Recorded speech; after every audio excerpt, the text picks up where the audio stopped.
Zum Jahrestag der Befreiung des kriegsgefangenen Mannschaftsstammlagers St. Bostel grüße ich Sie herzlich. Ich bedauere, nicht vor Ort sein zu können. Bei der Auseinandersetzung mit dem Nationalsozialismus und den in dieser Zeit begangenen Verbrechen gibt es immer wieder Themen, mit denen wir uns besonders schwer tun. Dazu gehören die unter der Verantwortung der Wehrmacht begangenen Verbrechen. Und dazu gehört der bis heute in der Gesellschaft verbreitete Mythos, man habe damals nicht wissen können, was geschieht. St. Bostel lag, wie viele andere Orte, mitten im sogenannten Reichsgebiet. Die Kriegsgefangenen, die hierher ab September 1939 verschleppt wurden, und die KZ-Häftlinge, die gegen Kriegsende hinzukamen, mussten öffentlichen Raum passieren. Ihre zutiefst mangelhafte Ernährung musste in den angrenzenden Ortschaften organisiert werden. Als die Kriegsgefangenen zur Zwangsarbeit herangezogen wurden, passierten auch sie regelmäßig Gegenden, wo Anlieger sie wahrnehmen konnten. Wahrnehmen konnten, wenn sie wahrnehmen wollten. Alle Familien hatten Angehörige in der Wehrmacht. Vor diesem Hintergrund wollte sich niemand selbst eingestehen, dass den Menschen, die in deren Gewalt waren, jeder menschliche Umgang verwehrt wurde. Die von den Propagandakompanien gestreuten Bilder und Filme taten ihr Übriges. Den in der Bevölkerung seit langem verwurzelten Antislawismus und Antikommunismus so zu verfestigen, dass jede Empathie fehlte.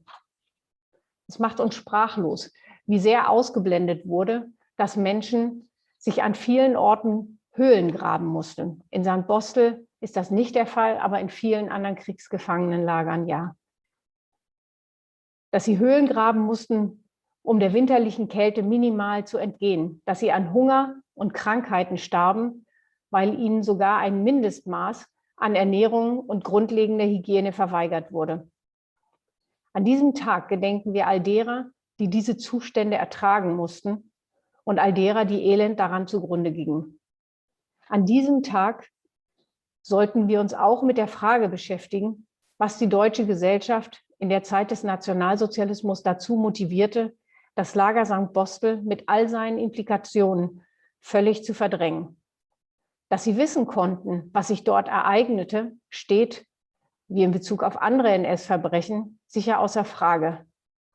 Es war also eine Frage des Wissenwollen, sodass sich ebenso wie in Bezug auf andere NS-Verbrechen die Anschlussfrage stellt: Wollte die Gesellschaft, wollten die Anwohner das Lager St. Bostel? Viele fanden es vermutlich richtig.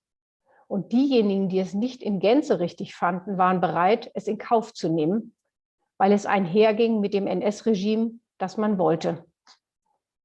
Wir müssen uns heute fragen, welche Dinge wir bereit sind, in Kauf zu nehmen, um unsere Comfortzone beibehalten zu können. Wir leben heute nicht in einer Diktatur und es gibt keine Verfolgung wie im Nationalsozialismus. Aber es gibt Diskriminierung, es gibt Antisemitismus und andere Phänomene gruppenbezogener Menschenfeindlichkeit.